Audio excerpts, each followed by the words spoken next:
Hey guys, good afternoon. Lacrice Cade of Garmin More Therapy. I wanted to come on here to share about a little event that I had yesterday.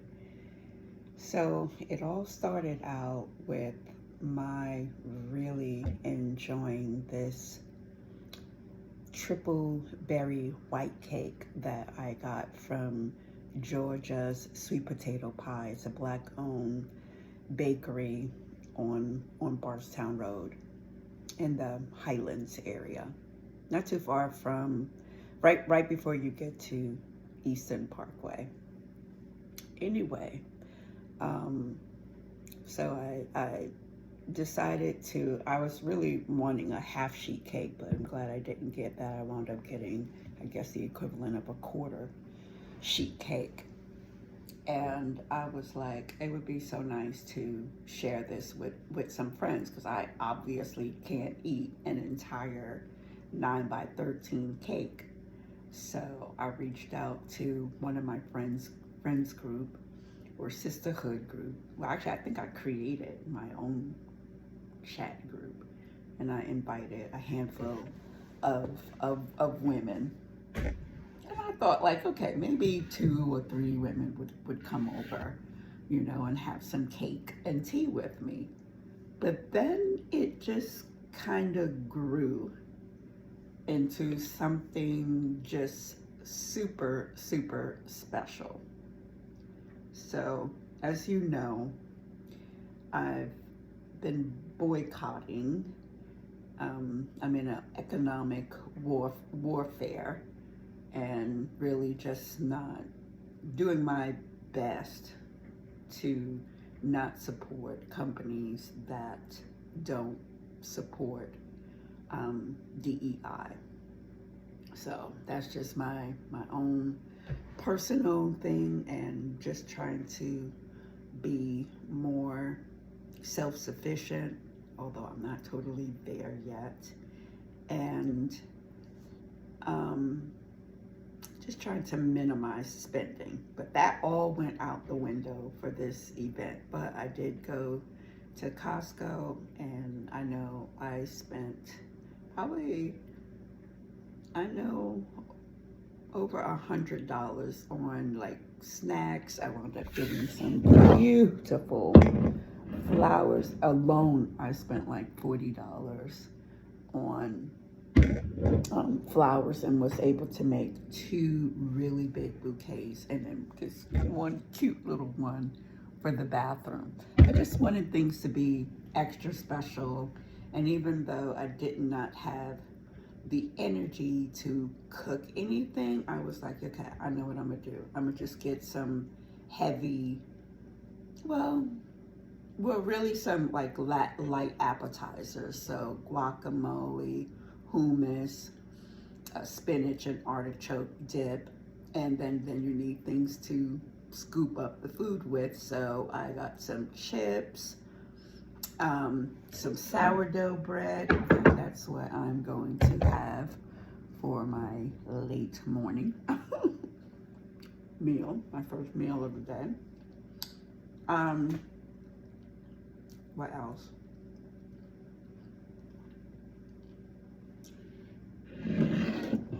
I did make some hibiscus tea. This is like the back end of it, the totally diluted version. And I put it in this beautiful, it's a hard plastic, but it's almost like glass. It's like this dispenser. And I put slices of citrus. I mean, I was totally in my, I call it Princess Megan Sussex mode.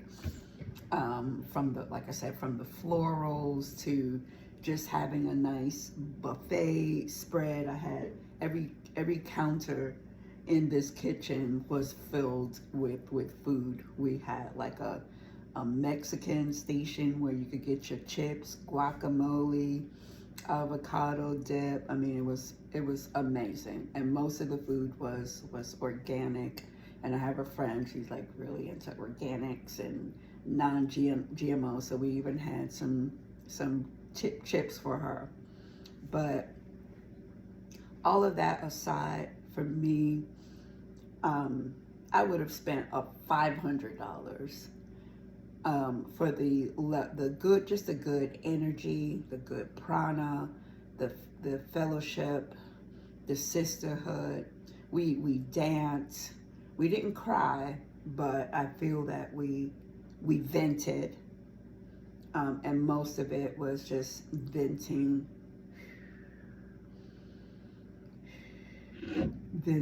around all this. I call it the DEI fallout. So we had women here from really representing three generations. We had baby boomers, we had Generation X, which is my generation, and then we had, I guess that would be the millennials. Yeah, so we had women ranging from in their 40s, 50s, 60s, and 70s. So 40 to 70s. So that's like 4 decades worth of information. And even interestingly, because we have to understand that, right? Even like a millennial could potentially have a parent that had some ill instances from the civil rights movement, okay? And that parent may have shared their experience of the civil rights movement with that millennial. So that millennial may have, at least vicariously, the experience of, how it was back in the 60s.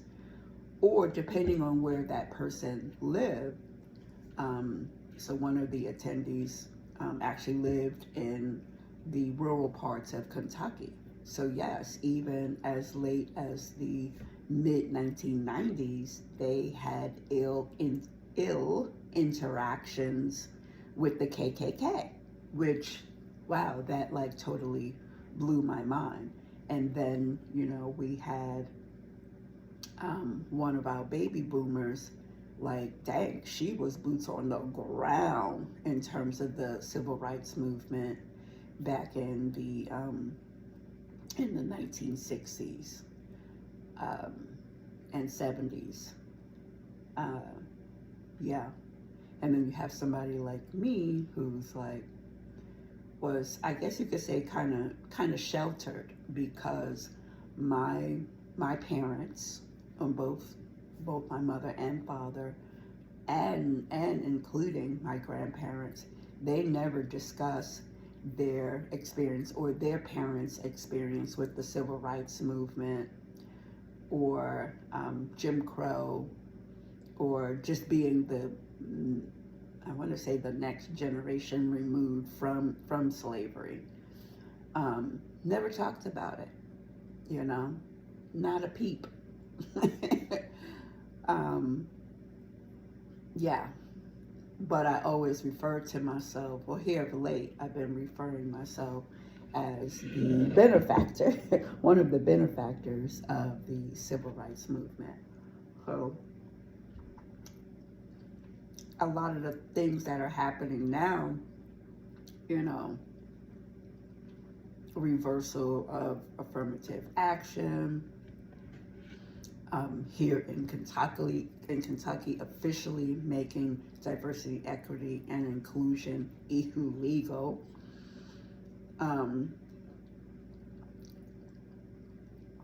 Like, I was having a hard time dealing, to be honest. Like, I feel like, yes, there are moments that I could, block out all the noise and be productive, but, there are also just chunks of time, either within a day or within a week, over the past, it hasn't even been that long, but February, March, for the past couple of months, just like being in a fog. And this gathering from the other day, it just, wow, just yesterday, it's mind blowing, because it gave me a sense of like how other women who lived through other decades,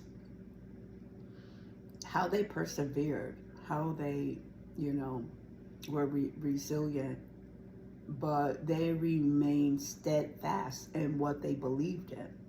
And that's purely put, you know, whether you're for DEI or not, whether you think DEI is a benefit of you to not, or if you think that getting rid of DEI makes you, you know, feel more justified, like, oh wow, I got this job because of my merit as opposed to my skin color. You know, whatever, wherever you fall in the spectrum. I forgot my train of thought, but the bottom line is that I think the point that I want to make is that there are women who have experienced a lot through the decades. So you say for the past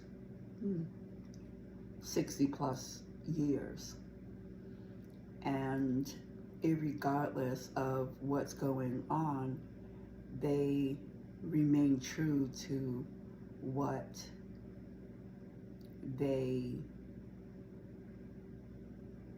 want to focus on, and that's human rights. That's what it all boils down to.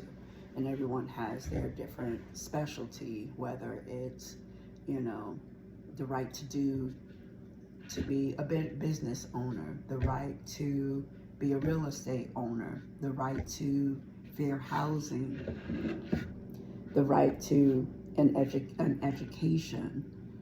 I mean, the list can just go on and on and on and on. And then, you know, I think what my takeaway from the event was that I just have to just find a way to persevere, you know, even though now I know that I'm living, I mean, in a state that doesn't support the work that I'm passionate about. Now I'm officially at a school that,